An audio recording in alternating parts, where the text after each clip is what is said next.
Creativity is what gives birth to all things, but it's typically always been more associated with artistic endeavors than with the corporate world. This point can be proven by the results of a study that says 8 out of 10 people in offices feel they're pushed more toward productivity than creativity. This means many corporations think productivity is the only thing that matters, and they aren't interested in employees being innovative.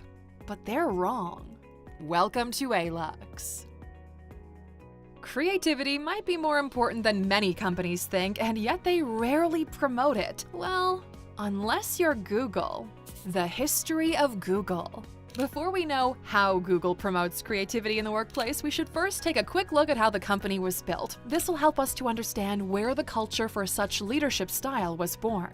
There's a rumor stating that when the two founders of Google first met, they disagreed on everything. It's shocking to think that Larry Page and Sergey Brin weren't on the same page at the start. In 1995, Larry Page was considering going to Stanford for grad school, and Sergey Brin was the student commissioned to show him around. It's funny to think about how the tech industry and the world would be shaped by the outcome of this meeting. By the following year, they'd become partners on a new project. They built a search engine that used links to determine the importance of individual internet pages on the World Wide Web. But it wasn't Google at first. No, this search engine was called Backrub. But it didn't take long for the name Backrub to be discarded for the name Google. The name comes from a play on the mathematical expression of a 1 followed by 100 zeros. This name was a better reflection of Larry and Sergey's mission, which was to organize the world's information and make it universally accessible and useful. Humanity thanks them for the great service of not sticking to Backrub.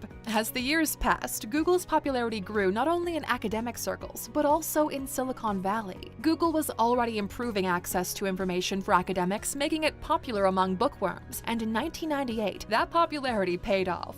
The co-founder of Sun, Andy Bechtolsheim, wrote Larry and Sergey a check for $100,000, and so Google Inc. was born. Up until that point, Google's office was just a dorm room. Larry and Sergey then moved the business into a garage in Menlo Park, a suburb in California. The garage belonged to Susan Wojcicki, who at the time was employee number 16 and now the CEO of YouTube. Crazy, right? The office consisted of clunky desktop computers, a bright blue rug, and a ping-pong table. Since then, the company has always kept things colorful. But what happened when the company grew?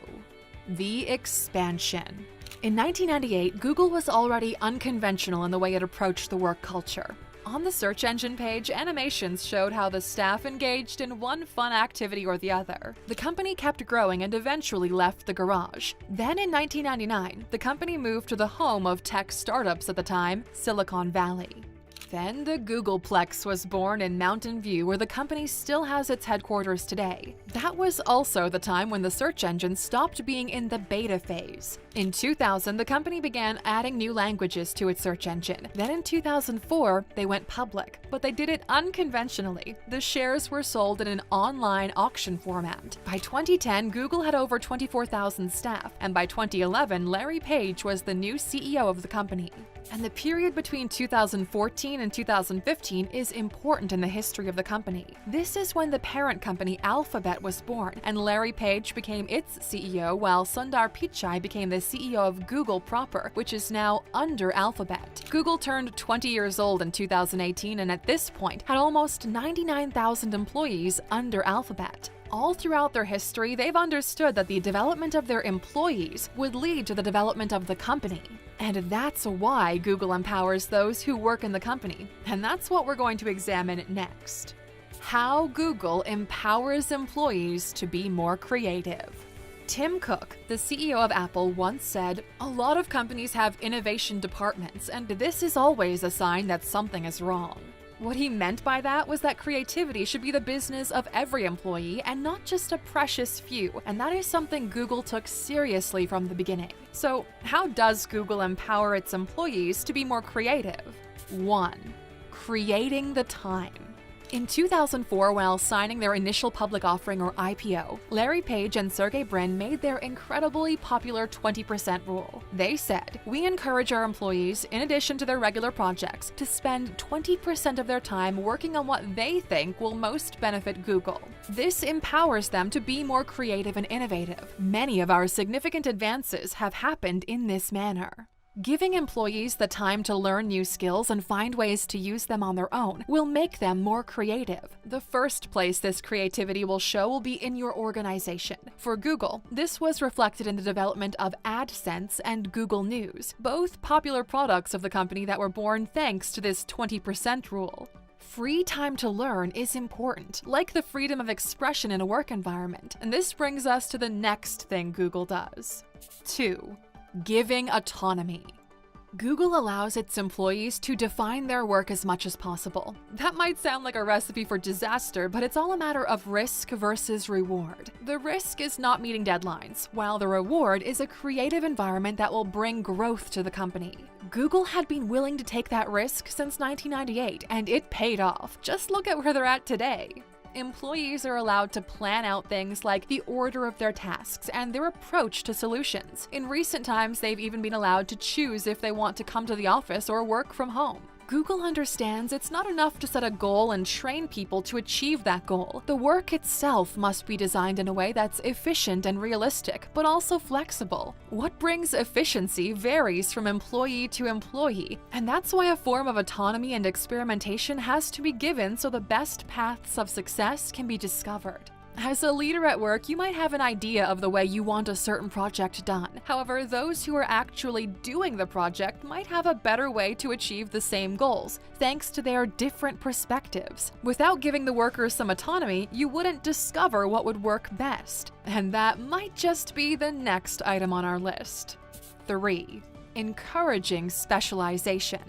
We all know the saying, "Jack of all trades, master of none." Well, if you're Google, you would only want masters, and this is what the company works toward. Google doesn't just create the time for employees to explore new things, they encourage them to specialize in particular areas. The time spent learning 10 different things might be better used mastering one thing to its limit. This leads to the perfection of skills that enhance creativity. The more you know, the more you can create. The specialization of Google employees has led to a bunch of masters, making the company overall a jack of all trades and a master of all. 4. Putting everyone on the same page.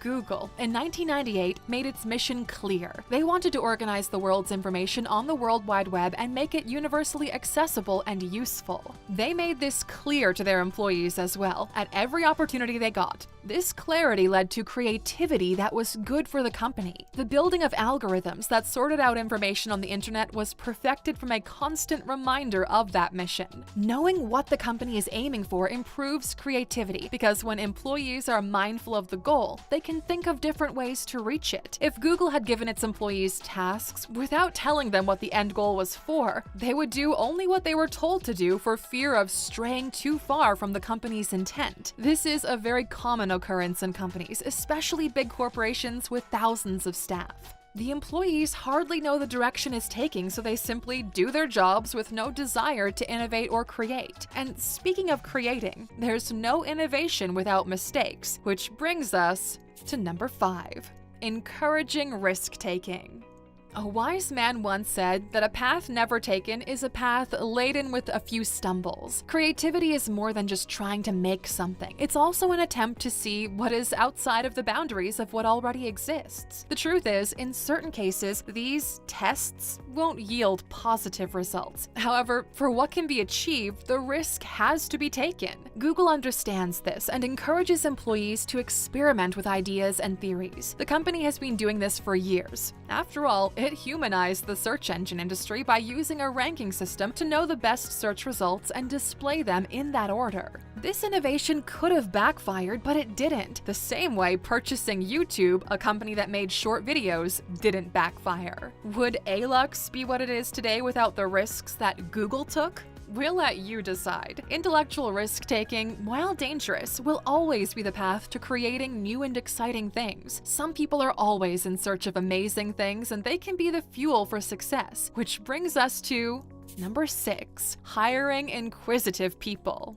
Google knew that it was taking on a risk that had never been done before, and for that, it needed minds that could think outside the box the world was in. It needed employees that loved thinking outside of that box. Google's culture of thinking outside the box is clear in its history. They had their own company dog named Yoshka when the company began. There was also a ping pong table in that garage office, remember? The company likes to hire inquisitive people, people who can improve its search engine formulas, people who are constantly looking for new ways to improve YouTube and all of their different products. A company that only has yes men and yes women with an aim to keep things as they are is a company that's bound to go under. The world is constantly changing, and employees should be looking for ways to make their company succeed under that change. Someone at Google saw the importance of smartphones in the lives of people and was inquisitive, searching for the perfect experience. This gave birth to the Google phones. First the Nexus and then the Pixel line. Inquisitive employees drive a company in new directions the world is gonna need one day. So wrapping this up, Google is 23 years old, and the company has gone through various phases and developed products that have changed the world forever. But Larry Page and Sergey Brin didn't do all of it themselves. They needed help, and they got it from their employees. The company recognizes the importance of its workers and encourages them to be more creative. Because of this, the business has grown. In the right environment, employees can create things that will bring success to a company. Google knows this, and now so do you. And that's it for today's video, Alexer, but you stuck around until the end and you know that gets you a bonus. So here it is. According to an article by Harvard Business Review, it's not the leaders, the managers, the CEOs that drive innovation, it's the people working for them. The more managers empower employees to think on their own, the more ideas are generated. In a blame-free environment where people are not punished for errors, creativity can flourish. If you want your people to innovate, they have to know they won't be blamed for their ideas not working out.